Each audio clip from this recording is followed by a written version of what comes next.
Empowering yourself, the jungle way. I grew up on a farm in Africa. I love the African bush. I love the jungle.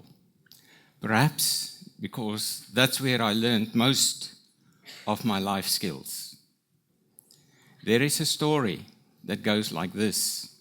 Every day when the sun rises in Africa, the gazelle wakes up and knows it has to run faster than the fastest lion. Every morning in Africa, the lion knows it has to get up and run equally. We can learn a lot from that.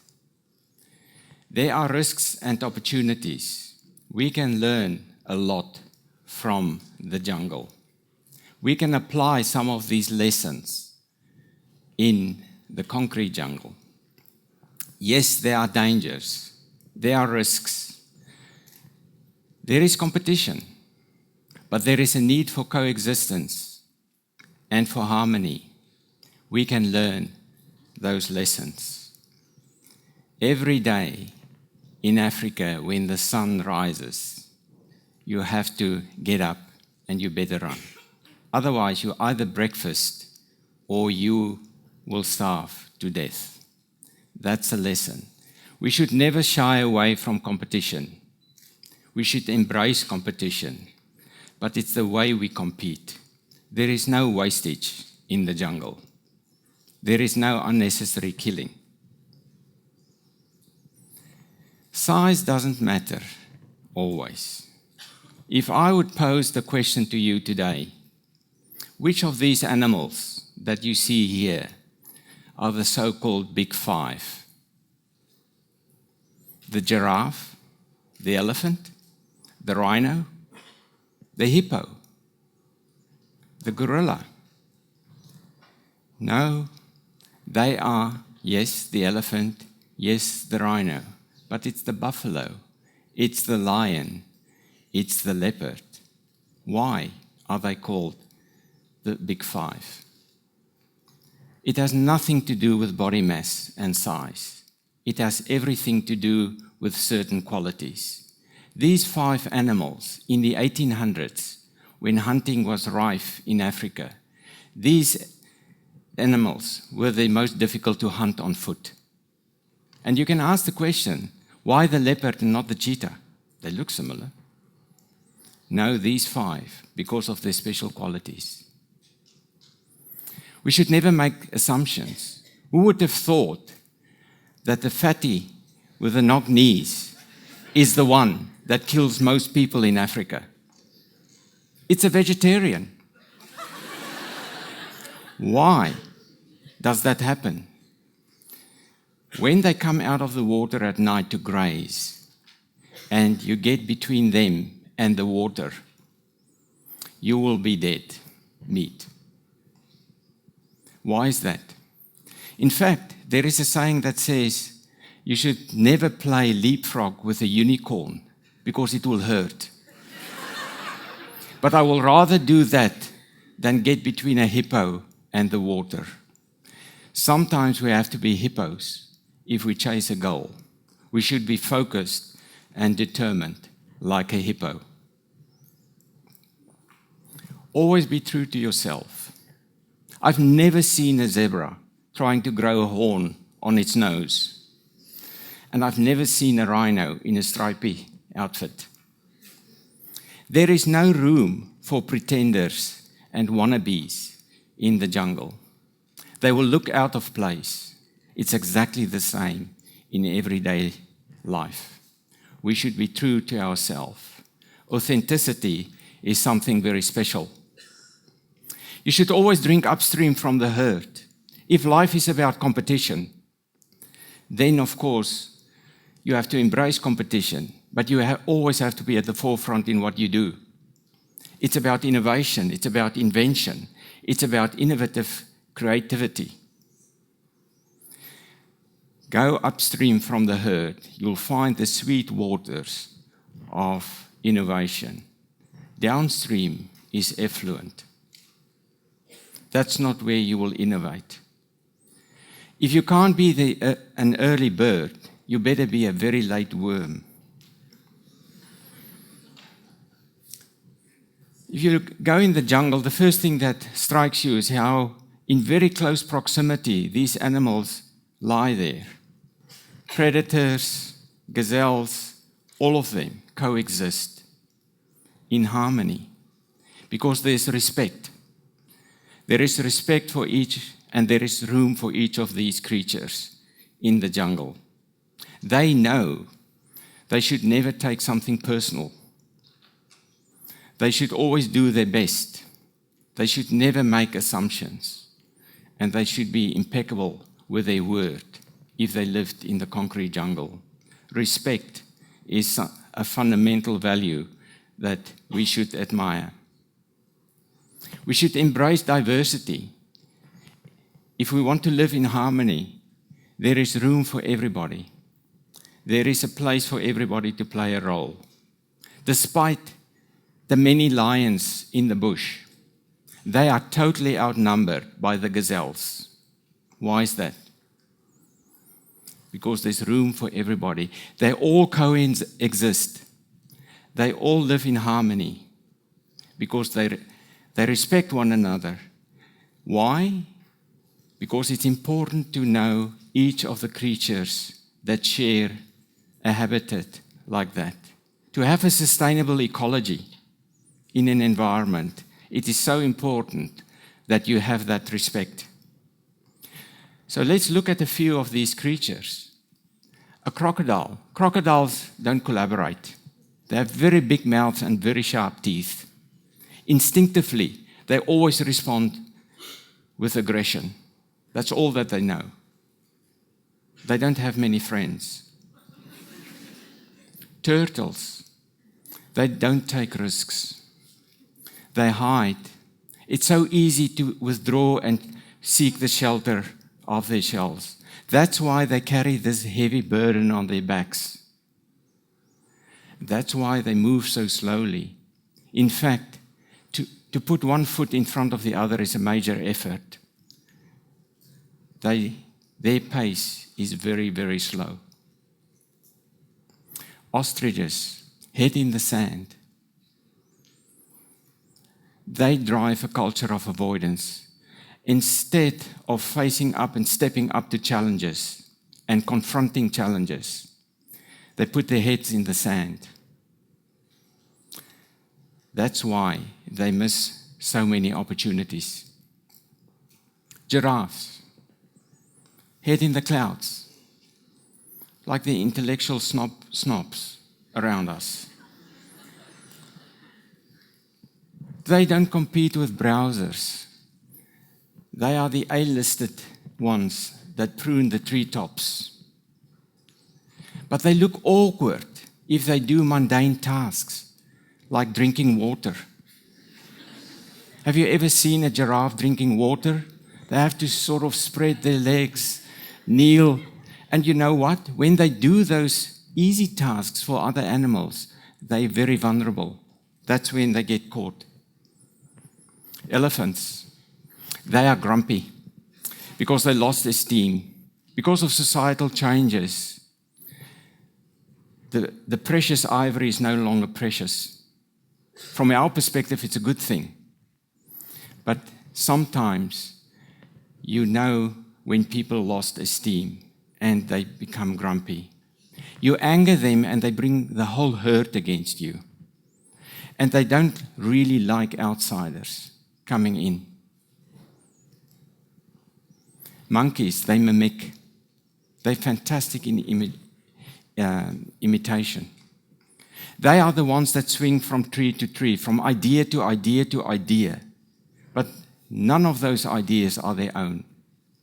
They never finish a task. They look cute and funny. But if you do corner them, they're ferocious. Hyenas, they scavenge. They're opportunistic. They don't hunt by themselves. They rely on other animals to do the hunting. Then they come in as a pack and then drive lionesses, normally lionesses, of their carcasses, bullying them away from their hard work. They scavenge. They have the most powerful jaws in the animal kingdom. They can even chew bones. In the African culture, they are viewed as cowards. In fact, they are normally associated with witchcraft, cowards that steal children. Foxes, they are intuitive, they're adaptable. You'll find foxes at ease in the jungle, but you'll find them at ease in the inner cities and big cities of the world. They know how to adapt. They have many dens. If they are cornered in one den, they can always go to another den. They can even eat seasonal fruit if that is what is required. They embrace change and adapt accordingly. Lions rule, but sometimes they're very arrogant. They don't realize that they are called the king of the jungle just because the elephants allow that. They sometimes rely so heavily on strength that they forget that they can be outsmarted by the smart. However, a word of caution, never underestimate lions, because they will always say, I don't care what you think. My whisper can still be a roar. And by the way, I don't lose sleep over the opinions of sheep.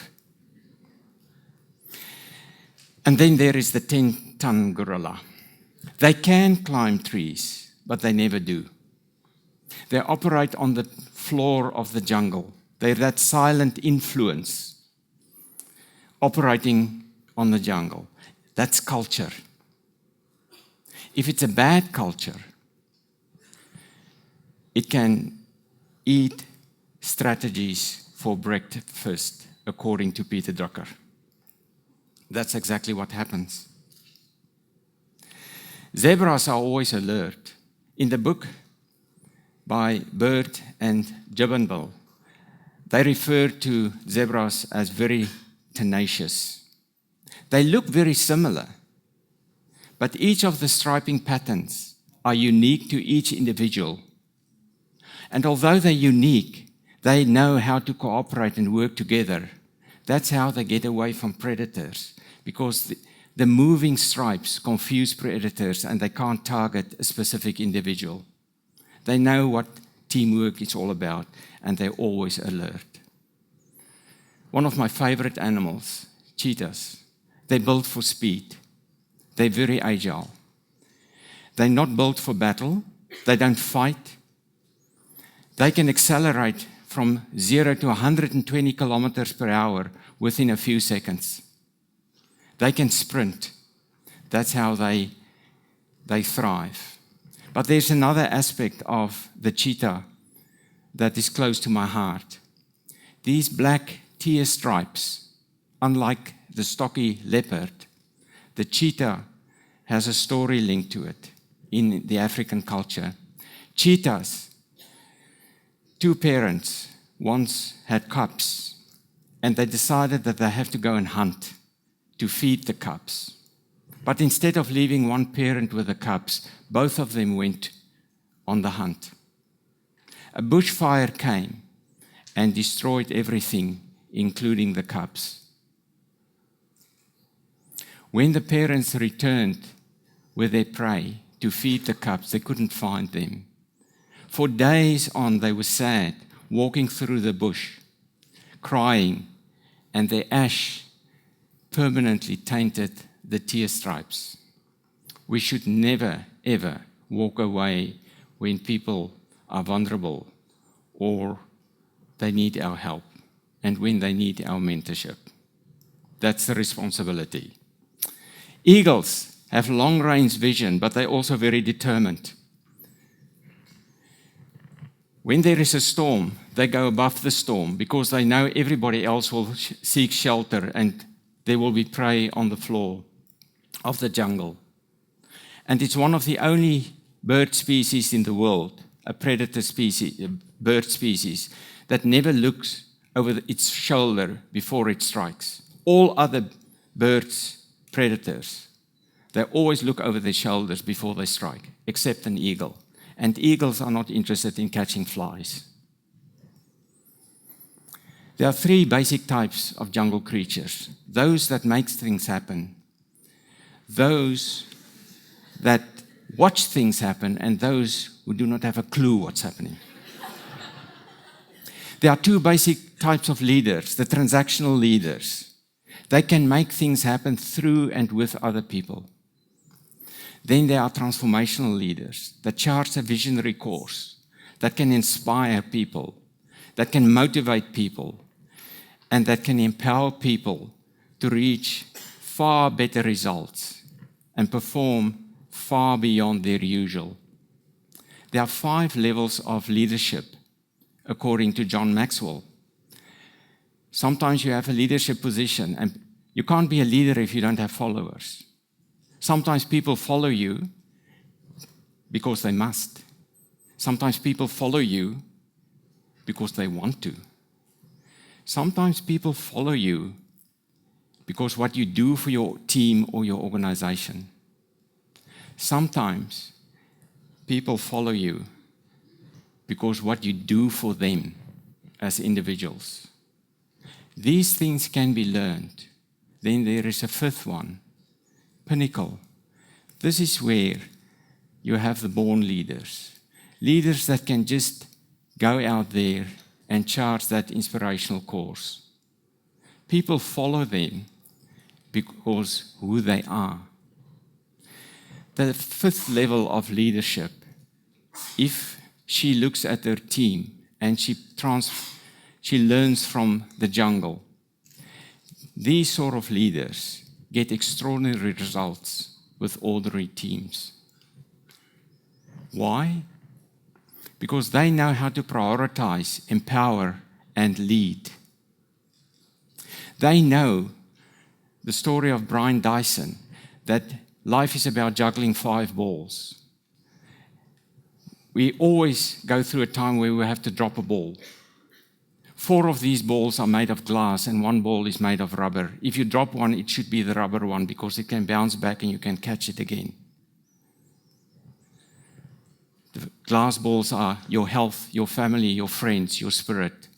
Your job is the rubber ball. That can come back. Your job is important. If you love it and the world's need it, you have a mission. If you are paid for it, you have a vocation. If you're great at it, you have a profession. And if you're great at it and you love it, that's your passion. If you can seek that sweet spot, that passion, you will know how to be happy to fulfill your full potential and to help other people to fulfill their potential and be happy as well. They know how to juggle those 5 balls. Risk. Risk must be taken. You can look at unprotected savanna and treacherous bush with unknown predators, but risks must be taken in the jungle. And nobody says it better than in the poem of Hugh Prather. To laugh is to risk playing the fool. To weep is to risk appearing sentimental. To reach out for one another is to risk involvement. To expose feelings is to risk exposing our true selves. To put your ideas, your dreams, before the crowd is to risk loss. To love is to risk not being loved in return. To live is to risk dying. To hope is to risk despair. To try at all is to risk failure. But the risks must be taken. Because the biggest hazard in life is to risk nothing. The person who risks nothing, does nothing, has nothing, is nothing. They may avoid suffering and sorrow, but they simply cannot learn, change, feel, grow, love, or live. Chained by their own attitudes, they are slaves. Only the person who risks is free. Only the person who risks is free. I thank you.